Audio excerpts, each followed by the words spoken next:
students. Today topic is factors that affect output and employment in a classical model and factors that do not affect output and employment in a classical model. So Richard Freund third chapter last में topic है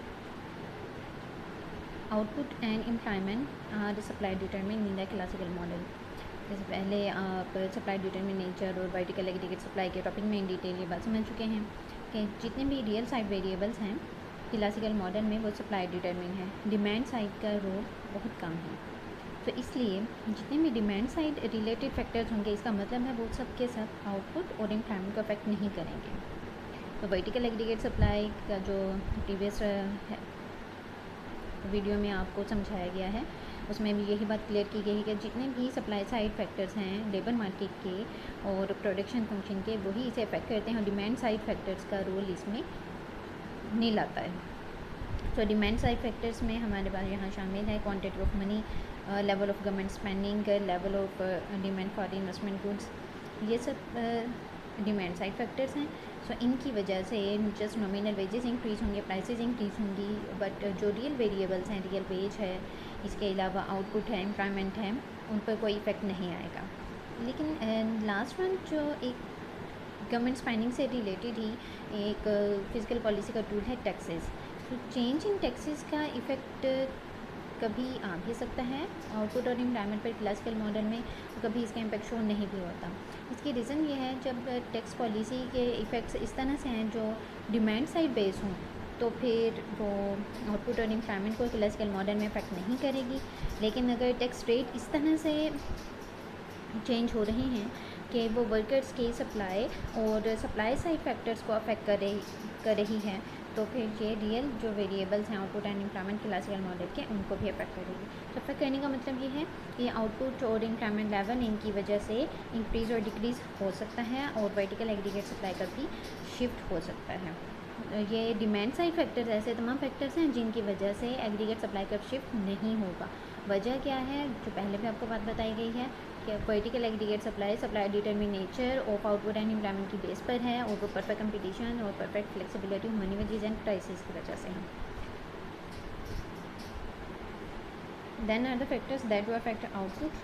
तो वो कौन से factors हैं? वो basically अब हमारे पास रियल साइड वेरिएबल्स ही होंगे। पर्टिकुलरली आपको इस ग्राफिकल डिपिक्शन में शो करवाया गया है प्रोडक्शन फंक्शन शिफ्ट कर जाता है upward due to capital formation और ड्यू टू टेक्नोलॉजिकल चेंज। तो ये एक सप्लाई साइड डिटरमिनेंट फैक्टर्स हैं। तो इनके चेंज होने की वजह से क्या होता है, पहले से जो ज़्यादा अच्छी बेहतर टेक्नोलॉजी की मशीन्स आ जाती हैं और मशीन ज़्यादा आई हैं यानी कैपिटल फॉर्मेशन भी हुई है, टेक्नोलॉजिकल चेंजेस भी हैं, तो वर्कर्स की प्रोडक्टिविटी बढ़ जाती है यानी आपकी आउटपुट विद गिवन लेबर पहले की निस्बत इम्प्रूव हो सकती है। इसलिए प्रोडक्शन फंक्शन शिफ्ट कर जाता है अपवर्ड। प्रोडक्शन फंक्शन के अपवर्ड शिफ्ट होने से वर्कर्स की प्रोडक्टिविटी ज़्यादा होने से फर्म्स क्या करेंगी, मोर लेबर डिमांड करेंगी। इसलिए labour demand curve labour market panel में ये राइट पर शिफ्ट कर गया।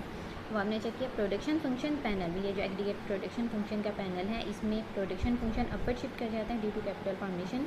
लेबर मार्केट पैनल में लेबर डिमांड राइट पर शिफ्ट हो जाती है और इसके राइट पर शिफ्ट होने से क्योंकि किसी प्राइस या नॉमिनल वेरिएबल की वजह से चेंजेस नहीं, ये रियल साइड चेंजेस हैं। आपकी इकोनॉमी प्रोग्रेस कर रही है कैपिटल फॉर्मेशन की वजह से, इसलिए वर्कर्स की प्रोडक्टिविटी ज़्यादा हुई है तो वर्कर्स भी विलिंग होंगे मज़ीद काम करने के लिए। और उसका रिज़ल्ट क्या है कि फर्म्स भी मनी वेजेस इंक्रीज़ कर देंगी। क्योंकि फर्म्स को मोर लेबर चाहिए और ये ऐसा लेबर है जो मज़ीद प्रोडक्टिव भी है, सो फर्म की कॉस्ट भी कम होगी और फर्म का प्रॉफिट भी मैक्सिमम होता जाएगा। सो फर्म इस हायर आउटपुट, ये जो इस हाई प्रोडक्टिव लेबर की वजह से हायर आउटपुट अटेन होती है, इसे सेल आउट करके रेवेन्यू मैक्सिमाइज़ कर सकती है, प्रॉफिट मैक्सिमाइज़ कर सकती है और इसके लिए फिर मनी वेजेस हाई पे करना ऐसा जितना ज़्यादा कॉस्टली नहीं होता। इसलिए रियल वेजेस भी पहले की निस्बत from A to B high हो जाते हैं क्योंकि लेबर सप्लाई कम नहीं की, वर्कर्स अपनी सप्लाई कम नहीं करते और ये भी विलिंग रहते हैं काम करने के लिए क्योंकि अब ये बहुत आसान हो गया इनके लिए काम करना, मज़ीद प्रोडक्टिव और एफिशिएंट हो चुके हैं और रियल वेज भी पहले की निस्बत बढ़ गया है, रियल वेज फ्रॉम 1 to 2 हो गया है। और अब चेक करें इसी कैपिटल फॉर्मेशन की वजह से employment level at equilibrium point पहले की निस्बत हाई हो चुका है।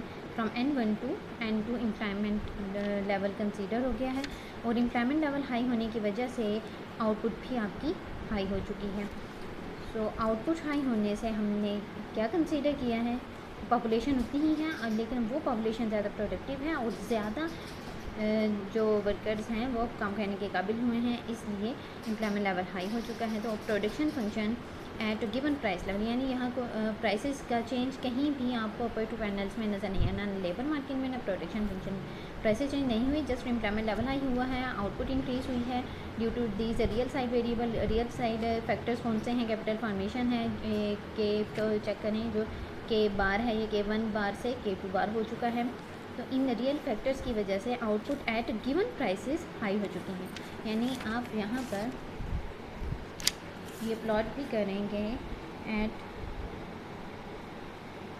गिवन प्राइस, यानी प्राइस लेवल वही है P1 पर रहते हुए due to capital formation output level high हो चुका है फ्रॉम Y1 टू Y2, और इसे हमने कंसीडर किया है एग्रीगेट सप्लाई से डायरेक्ट पर शिफ्ट हो चुका है। तो ये रियल साइड वेरिएबल्स हैं जो आउटपुट और एम्प्लॉयमेंट को अफेक्ट करेंगे, और इसकी डायग्राम की इन डिटेल डिस्क्रिप्शन आपको नेक्स्ट वन पेज पर बता दी गई है, और ये यहाँ पर मेंशन भी कर दिया गया रियल साइड वेरिएबल्स अफेक्ट करते हैं and these variables are capital formation and technology.